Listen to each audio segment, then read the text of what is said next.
everyone, depending on where you are in the world. It's Wednesday today, and we're back for another confidence convo. Welcome to our new segment. This is episode 2, where we discuss all things confidence for young adults. We'll be live streaming and recording bi-weekly on Wednesdays on Facebook, YouTube, and your favorite podcast streaming platform. This week, we will be diving into where confidence comes from and why we feel like we don't have it. Before we get started, I'd like to introduce myself. I am Davina Maria, and I'm a master coach and founder of the Restore Yourself Method and the host of Worthy Women Facebook group. And I help women in their 20s and 30s reconnect with themselves and give up people-pleasing, procrastination, and perfectionism. Over to you, Joanna. Hi, Davina. Hello, everyone. My name is Joanna. I'm a registered psychotherapist, self-confidence mentor, and the founder of the Confidence Formula and the host of the Confidence for Young Adults Facebook community. I work with young adults age 18 to 35 to help them improve their self-confidence so that they can create the life that they desire and deserve. Davina and I got together to create this confidence convo for you because we strongly believe in the power of working together and learning from one another. We're also obsessed with all things personal development. And just to clarify, we're not perfect at being confident all of the time.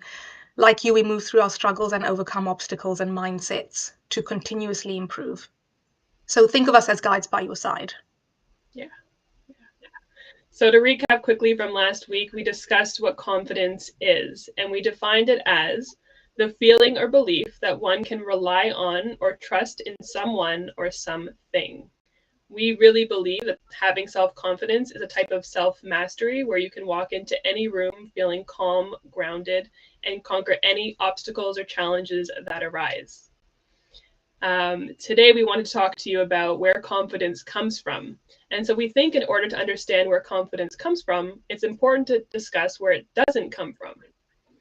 I know my clients walk into my office and they often say, once I get those good grades, or once I get that praise from someone else, or once I do that perfect presentation, I'm going to feel really good about myself and I'm going to be more self-confident. And so we wanted to talk today about one of the common misconceptions of confidence, and that's the misconception that confidence comes from external validation. What do you think about that, Davina?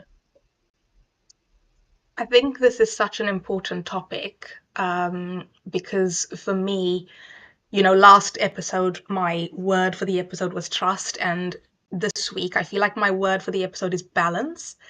So I think on some level, it can be helpful to gain confidence from external validation. However, I think there's a reasonable limit, and I think there has to be a balance between kind of having the need for external validation all the time to get your confidence versus balancing between internal and external. And the reason why I feel that it could be quite helpful is because sometimes the people who are close to us have a lot more confidence in us than we have in ourselves. So I think they can sometimes give us the boost that we need to kind of silence the self-doubt a little bit. However, I also feel like sometimes if you kind of need the external validation all the time, you can develop a pattern of maybe neglecting yourself and losing sight of what you want, what your needs are, and perhaps you get into a habit of performing for others in order to receive the external validation, and then it goes into sort of a cycle. So I think it's risky because if you don't get the external validation, then what do you do? So if confidence is not an inside job, I think that there's a big risk there. So I still believe that we need internal tools to build confidence and maybe a touch of external validation rather than it being the other way around. Mm-hmm. Yeah, I really love two things that you mentioned. The first one is, when we don't believe in ourselves and we don't have that self-confidence, having other people to validate us, to bring us up feels really good. So I think that's really important. And then the other part is, if we're getting too much into the needing validation from other people and external sources, then If we lose that validation, then we don't feel good about ourselves at all. So there is that Yeah. balance, like you said. Yeah, totally. And I think maybe it depends on the intention, and the intention that you set for yourself when you feel like you need external validation. Because if your intention is to just give yourself like a tiny little boost of confidence, or see yourself, through someone else's eyes, I suppose that can be quite helpful. Whereas I think if the intention is to, if you link the external validation to your self-worth to a degree, your intention is then to, only make yourself feel better. Um, yeah. So yeah, I think it can be quite risky, and yeah, for me, it's all about balance. Yeah. And it also brings up this point that, like, if we're constantly seeking external validation to help us feel good and help us feel confident, then we're, like you said, our behaviors are surrounded by getting those kind of hits of dopamine that get released. And so every time we do Yeah. something that we get that praise, we feel really good, and we do those things, whether they're in our best interest or not, in order to get that validation. Yeah, but then, when you talk about dopamine, the word that kind of comes to my head is then, building some sort of a pattern or an Mm-hmm. addiction to some degree. And, I think maybe you'll start off small and you'll need a tiny bit of external validation, but then as you go, and you get the kind of the hits of dopamine, you might need more and more and more and more. And it's not, it then becomes unsustainable, because at what point is enough external validation enough? And at what point do you start to engage the internal tools that you have to give you the confidence that you need in that moment? I love that you said the word addiction, right? It really does become like I'm craving that praise, that validation so much that I'm doing Yeah. whatever it takes just to get my next fix, to get the next hit. Yeah. Yeah. And I think that's where the balance comes in. Um, yeah, I think it's definitely a little bit risky to kind of only rely on external validation. Um, but then on the flip side, I do wonder whether we can only rely on internal validation, because we're social creatures, and we thrive in community. We like love to be around friends and family, and have some kind of a tribe around us. So I also wonder, if you kind of flip it on its head, could you manage with internal validation only? Mm, yeah, yeah. I mean, yeah, some kind of a balance would make sense, right? I would say, from my experience, having a strong foundation of self confidence from within, that belief, that trust in Yeah. yourself and your abilities to handle any situation, um, is key. It's developed, throughout and sometimes even later in life, and that's okay. We can talk about why that is in a minute. Um, Yeah. but you know, we said this last week, I think, and it was, we see our image in the mirroring of other people. So when other people tell us that we're okay, that we're acceptable, that we're, good, all Hmm. that we feel really good about ourselves too. So it's also about, how we feel about ourselves reflected in that reflection from others. That's really true, and I like that, because um, although you get external validation, you don't necessarily always agree with it.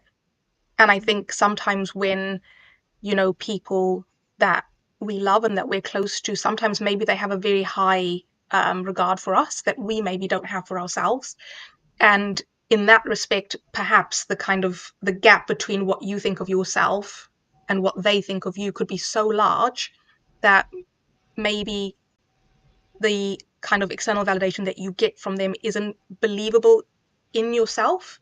So I think what you're saying is really important as well, that you need to have a level of the foundation that you spoke about within yourself, so that you know perhaps when people do give you that external validation, you're not.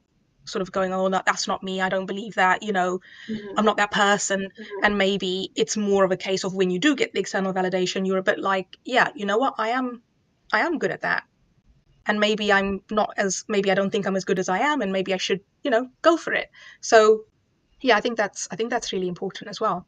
Yeah, and the opposite is also true. If you don't have people in your life who are bringing you up, or you feel valid and seen, then feeling it in yourself, it's going to be really important. Yeah, and that just when you said that, I just thought about I know we were talking about it the other day about how you're most like the is it the five people that you hang out with the most. So yeah, I think your kind of community, your tribe that you surround yourself with is really, really important as well, because yeah, they could potentially make or break your confidence. Yeah, yeah. Let's talk a little bit about where confidence goes. Like what happens to us in development that impacts our sense of self-confidence. So for me, I feel like there's so many different things, and I think what we've just touched on, the five people that you hang out with the most. I feel like sometimes your confidence can um, kind of diminish based on the environments that you're in or the people that you surround yourself with. And I think to some degree, sometimes we feel like we have to be in a certain environment or we have to be around certain people. And maybe again, a bit like what we were talking about earlier, maybe you're a bit disconnected from your own needs and what you want. Um, Perhaps you're just not in the environment you're supposed to be in. And maybe the validation that you're getting isn't necessarily positive. And I think if you're disconnected from yourself and you're not in the right crowd, I think that's the perfect kind of circumstance to erode your confidence, definitely. But I'd be really interested to know what you think about that. Yeah.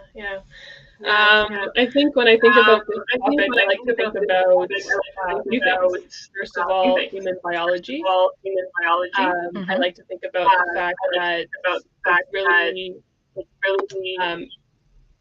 going back to, I guess, earlier stages of human civilization.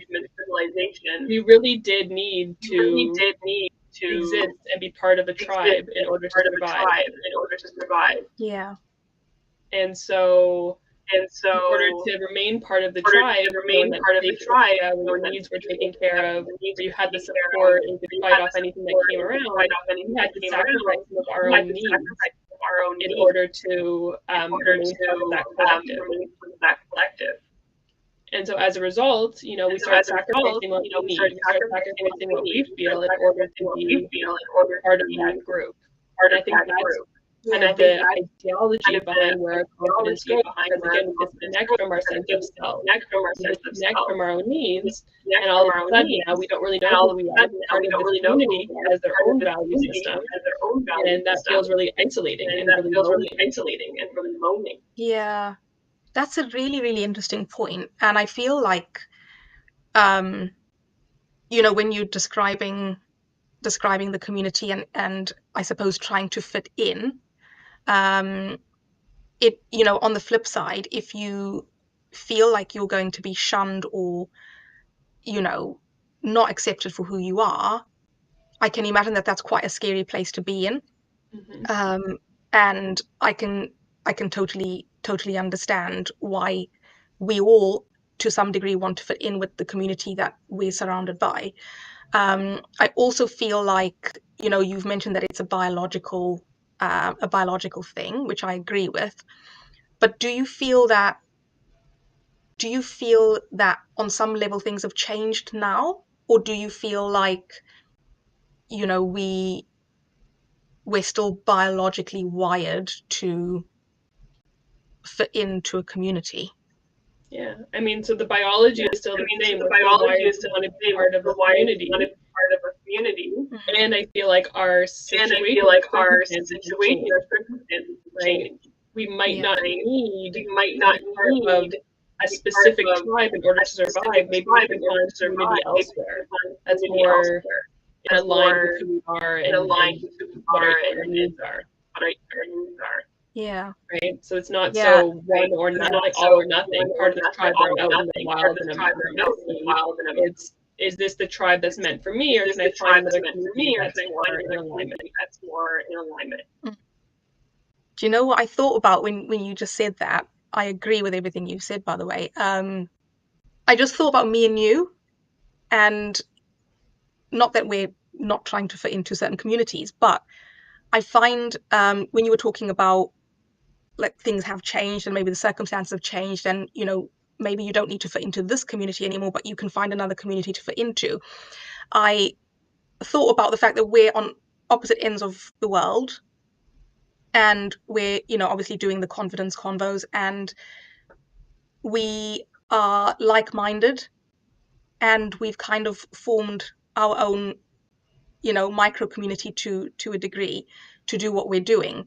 So I think that is a really key point, that even if the community that you're currently in isn't serving you or maybe isn't best for you, there's always a way of finding like-minded individuals, because they are in the world, um, and people that will support your growth and perhaps give you that external validation that is quote unquote healthy, um, and help you grow and build your own foundation of self-confidence as well.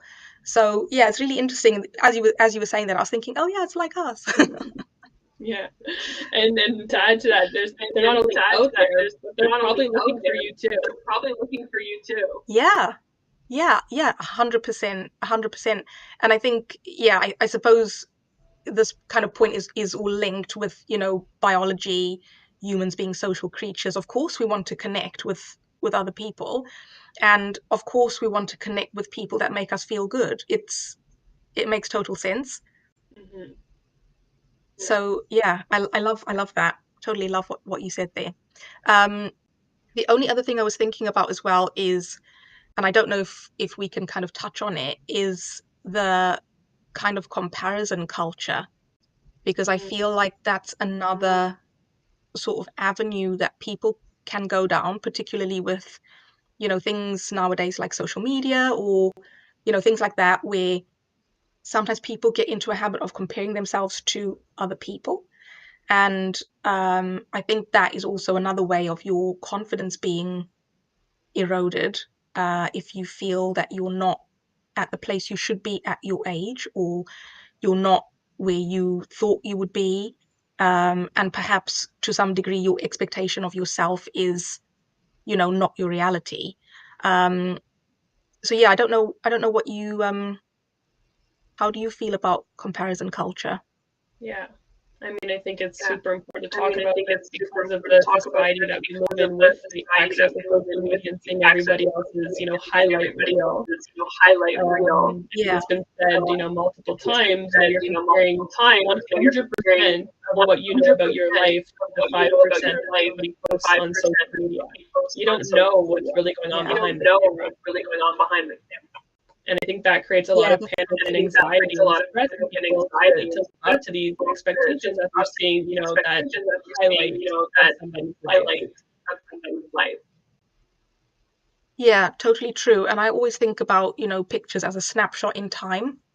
So I think even if you're looking at posts on social media, it's only like a snapshot of like a second in time. And it could appear that someone's life is way better than yours, but what you're looking at is tiny little snapshots of various seconds of their life, that they're choosing to show you. um, so yeah, I totally agree with that. um, I feel like you've touched on anxiety as well. And I know last week we spoke about anxiety, and that's one of the things that we would pick up on. If we felt like we didn't have confidence, we might feel quite anxious. So yeah, I find that really, really interesting. Really, really interesting. Yeah. I also feel like we have had a fantastic conversation today. It's been so great chatting with you, and I've absolutely loved kind of diving into external validation. I think this is probably a topic that we could talk about for a lot longer. And, you know, before we sign off, we're back again in 2 weeks' time on Wednesday, and we will have more confidence convos to come.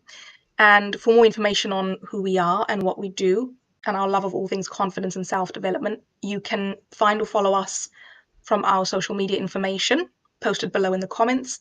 And if you've liked what you've heard, feel free to share or like or subscribe. And yeah, I'm really looking forward to our next episode. Awesome. It's been great talking with you, Davina. We'll see you soon. Great talking with you, Davina. We'll see you soon. Yeah, you too. See you soon.